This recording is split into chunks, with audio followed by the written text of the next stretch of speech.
You put on the bracelet, now we're bonded for life. The alien girl freaks out, HFY. I didn't think much of the bracelet when I found it. It was just lying there on the table in the common area of the space station, shimmering with an odd, iridescent glow. It was smooth, cool to the touch, and seemed to shift colors depending on how the light hit it. I figured it was some kind of fancy accessory, maybe something left behind by one of the diplomats who passed through here. So, naturally, I did what any curious human would do. I slipped it on. It fit perfectly around my wrist, molding itself snugly in place. That's when I heard the sound, something between a gasp and a strangled squeak.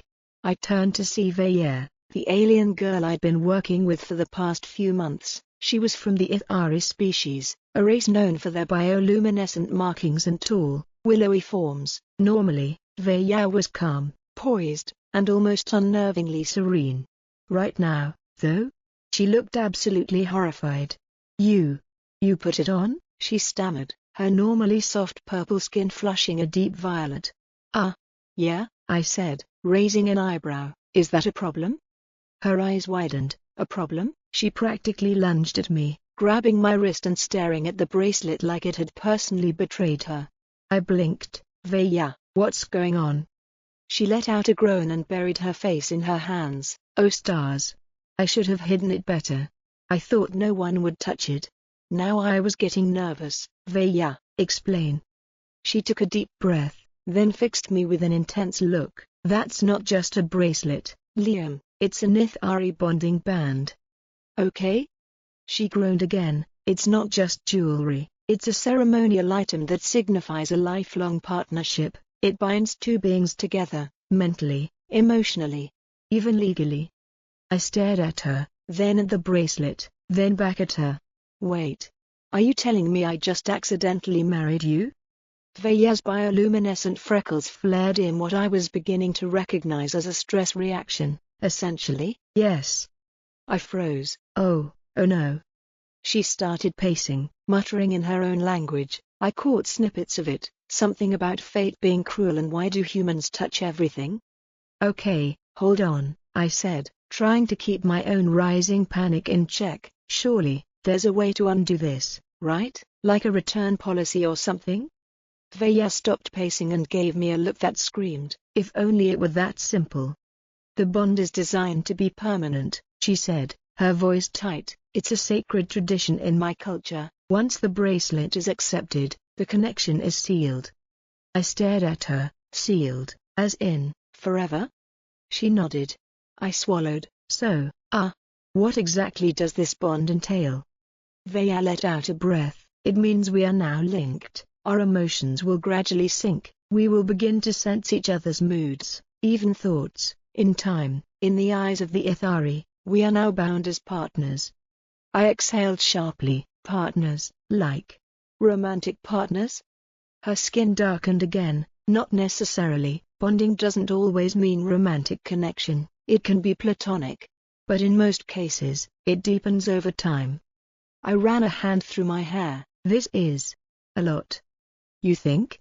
We stood there in awkward silence, neither of us sure what to do next. "So, I said after a long moment, "should we, tell someone? Is there a bonding officiant we need to see?" Veya rubbed her temples. "There's a formal process, yes, but once the band is accepted, it's recognized immediately. We don't need an officiant. The station's database probably already updated our records." "Wait, does that mean I'm, legally Ithari now?" She hesitated. "Technically, yes, you now have the rights and responsibilities of a bonded Ithari partner." I let out a weak laugh. "Wow, my mom's gonna freak." Veya crossed her arms. "Your mom? I have to explain to my family that I accidentally bonded with a human." We both groaned. After a beat, she sighed and shook her head. "Well, I suppose we'll have to make the best of this." I gave her a lopsided grin. "Guess we're stuck together, huh?" She rolled her eyes. "It seems that way." I exhaled, glancing at the bracelet again. "You know, this isn't the worst thing that's ever happened to me." She shot me a skeptical look. "Oh?" I shrugged. "I mean, you're pretty cool, If I had to be accidentally bonded to someone, at least it's someone I actually like. Her freckles pulsed again, this time, not in a stress pattern. Something about the way she looked at me shifted, just a little. I suppose there are worse outcomes, she admitted. We stood there, the weight of our accidental bond settling between us. This was going to be interesting. Well, I said, grinning, do we get matching robes or something? Maybe a just bonded sign? Veya groaned, Liam, I swear. But she was smiling.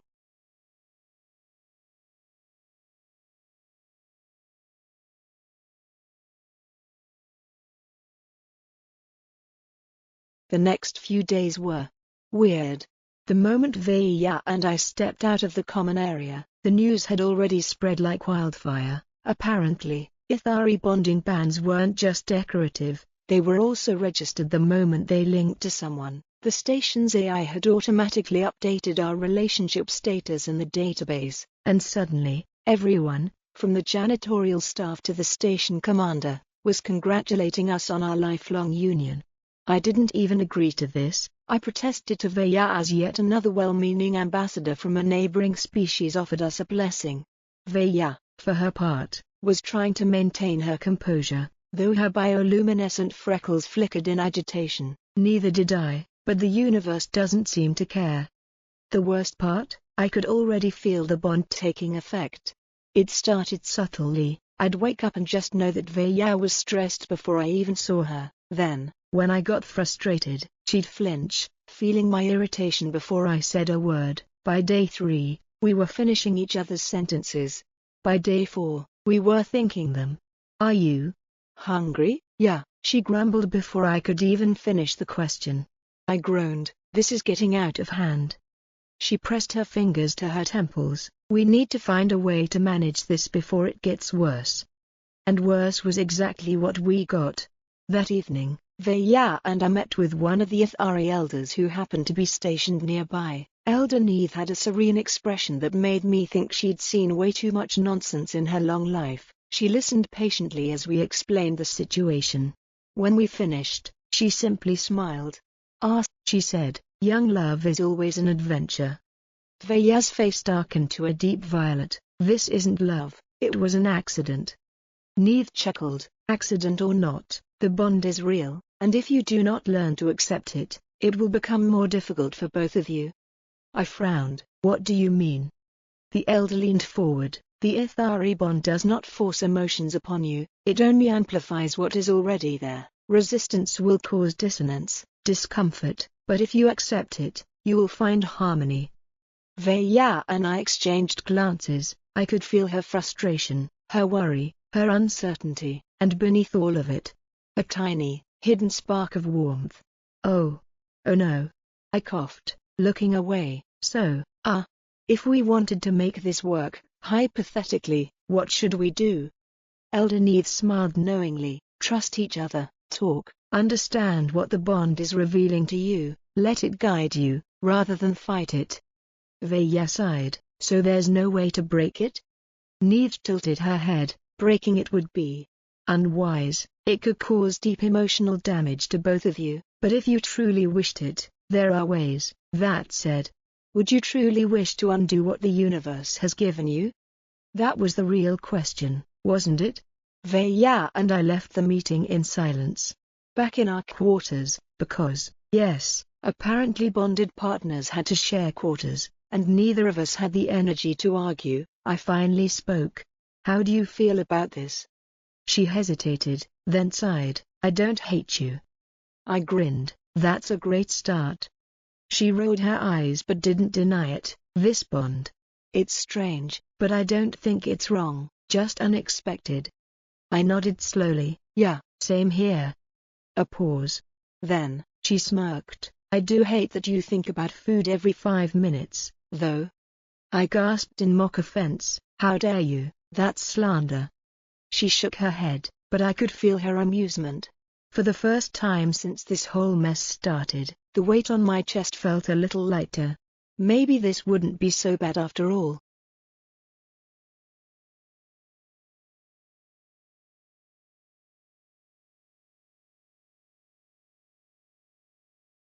You put on the bracelet, now we're bonded for life. The alien girl freaks out. Final part. Days turned into weeks. At first, the bond between Veya and me was overwhelming. It was like having an open chat window in my head that I couldn't close. If I was annoyed, she felt it. If she was anxious, I felt it. And when one of us tried to suppress our emotions, the other got hit with a bottled-up pressure like a dam breaking. But over time, we adapted. We learned to manage the link, to shift our focus when needed. It was like tuning a radio. If we concentrated, we could lower the intensity. We couldn't turn it off, but at least we weren't drowning in each other's feelings anymore. It was surprisingly nice. Then came the first real test. It happened during a routine maintenance mission on the outer hull of the station. Veya and I were assigned to inspect some minor structural damage caused by a passing meteor storm. It was a simple enough job, until my tether malfunctioned. 1 second, I was securing a panel, the next, I was spinning into open space. Panic hit me like a freight train. My oxygen levels were fine, but my thrusters weren't responding, and the safety line that should have kept me anchored was flailing uselessly behind me. And Veya, she felt it. I barely had time to process my own fear before hers slammed into me. "Stay calm, I'm coming." Her voice was in my head, clear, steady, grounding. I gasped for breath, trying to keep my heart from pounding out of my chest. I can't stabilize. "Don't fight it, just breathe."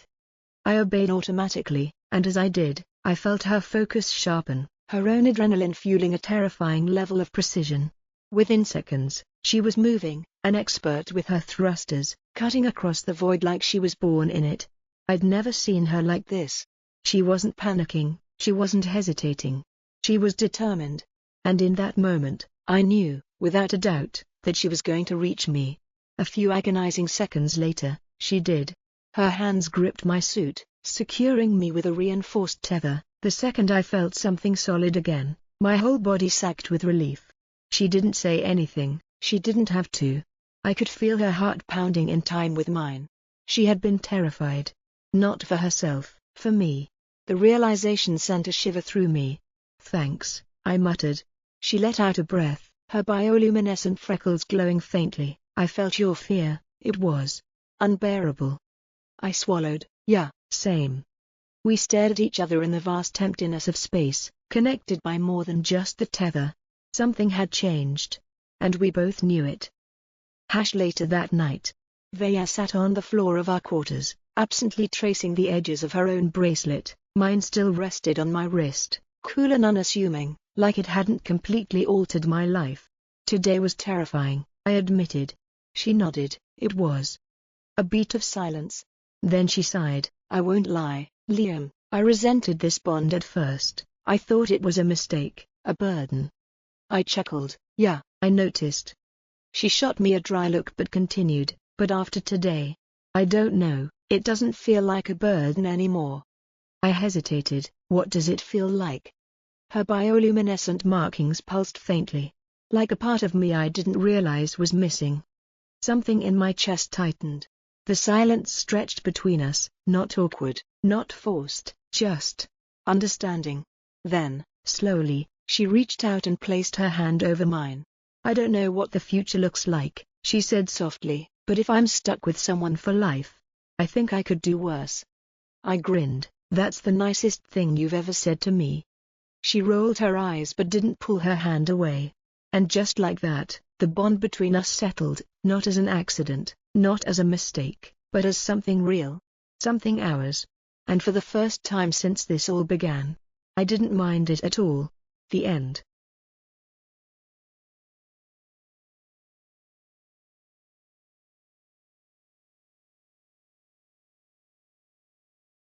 You put on the bracelet, now we're bonded for life. The alien girl freaks out. Epilogue. I used to think that getting accidentally soulbound to an alien was the craziest thing that would ever happen to me. I was wrong. It turned out that being bonded to an Ithari wasn't just about feelings, it had real consequences, cultural, biological, even political. And we were about to find that out the hard way. 1 month later. "Let me get this straight," I said, rubbing my temples, "because I'm bonded to you, I now have to go to an Ithari royal summit as your, what was the word? Life partner representative, Veya muttered, looking equally annoyed. Right, that, I let out a breath, and what happens if we don't go? Her freckles dimmed, that would be seen as an insult to my people. I groaned, of course it would. As if things couldn't get worse, the station commander had also heard about our bond and decided that I, a mere maintenance worker, was now the station's unofficial human Ithari ambassador. Translation? I was getting dragged into Ithari politics whether I liked it or not. Okay, I said finally, fine, we go to the summit, shake some hands, smile, and avoid offending anyone important, easy, right? Veya's expression darkened. Liam, there's something I haven't told you. I froze. Oh no, what now? She hesitated, then.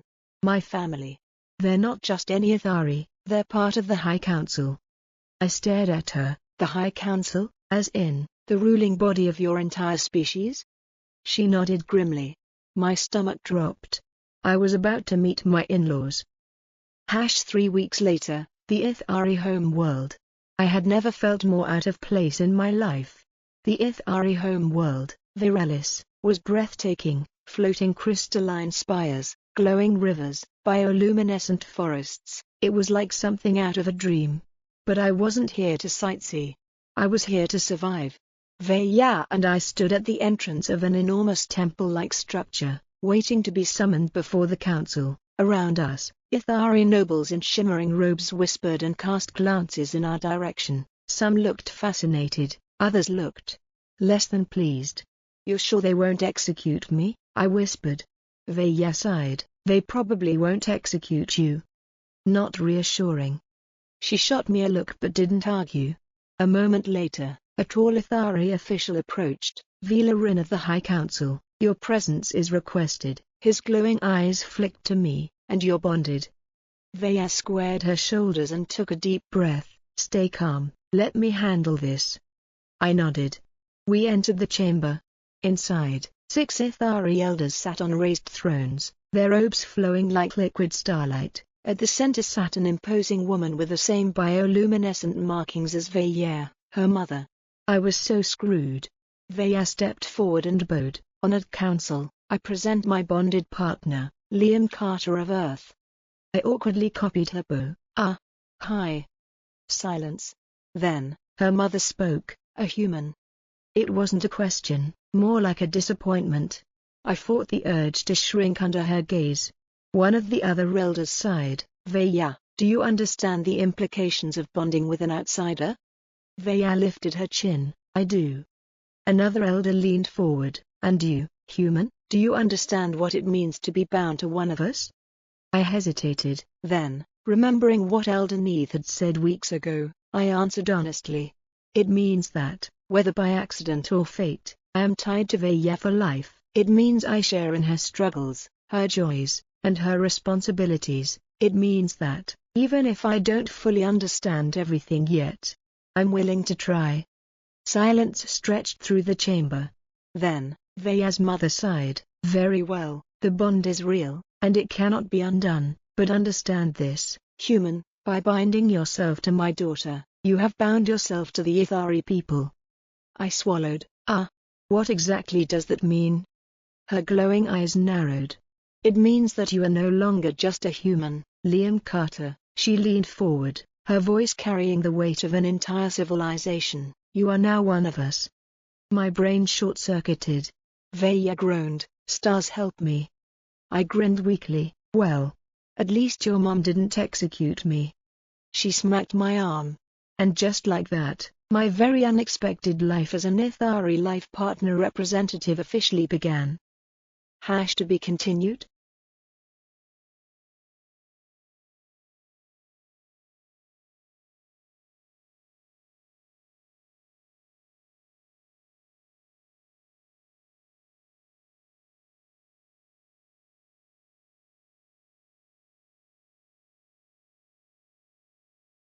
You put on the bracelet, now we're bonded for life. The alien girl freaks out. Final chapter.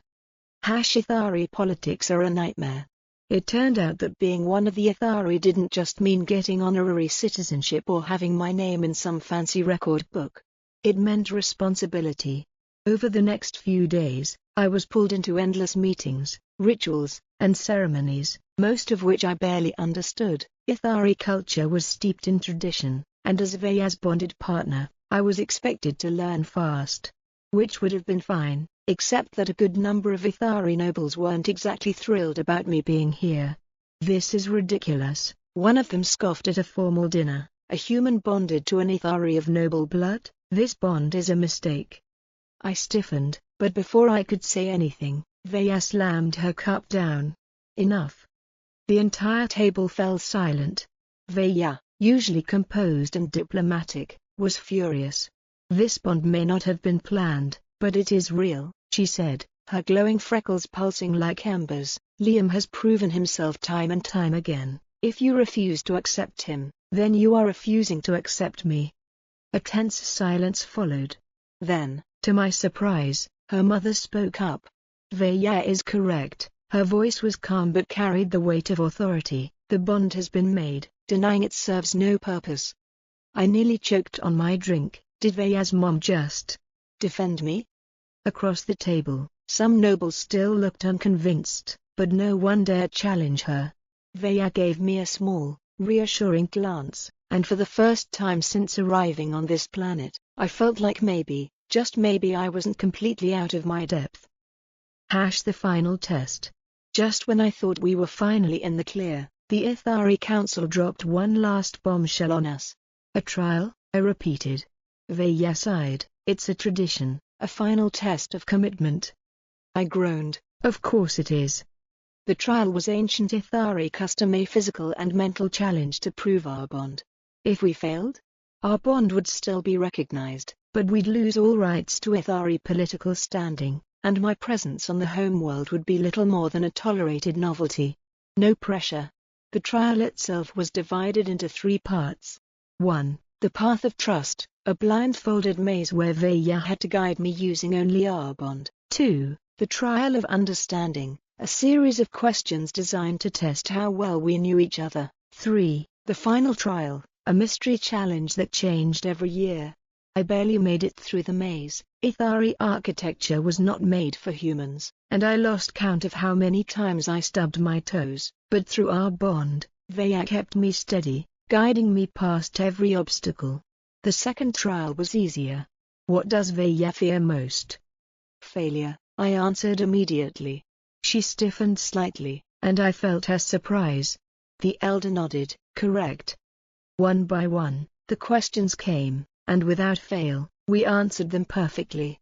We might have started as an accident, but over these past weeks, we had come to know each other better than I ever thought possible. Then came the final trial. This year? It was combat. Because of course it was. An Ithari dueling ring was set up, and we were told we had to face an opponent together, fighting as one. If we failed to fight in sync, we'd lose. I turned to Vaya. "You any good in a fight?" She smirked. "Better than you." Ouch. But she wasn't wrong. Our opponent, a massive, 4-armed Ithari warrior, charged at us, and before I could react, Vaya was already moving. And here's where the bond became our greatest weapon.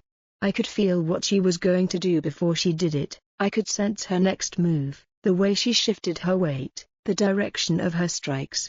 It was instinctual. I moved in perfect rhythm with her, dodging, striking, countering. For the first time, we weren't two people struggling to deal with an accidental bond. We were one. The fight ended in under 5 minutes. We won. The crowd erupted. The bond is ours now. After the trial, the Ithari Council formally recognized our bond. Vaya's mother even gave me a small nod of approval, which, coming from her, was basically like a standing ovation. As we stood on the balcony of our new Ithari residence, looking out at the glowing rivers of Virelis, I turned to Vaya. "So, does this mean we're officially a thing?" She sighed. "Liam, I'm just saying, we're bonded for life. We passed the trials, your mom approves." She rolled her eyes. "It means we are partners, whatever that means for us. We'll figure it out." I grinned. Sounds like a date. She groaned. But she didn't deny it. And as I felt the warmth of our bond settle into something certain, something real, I knew this was only the beginning. The end.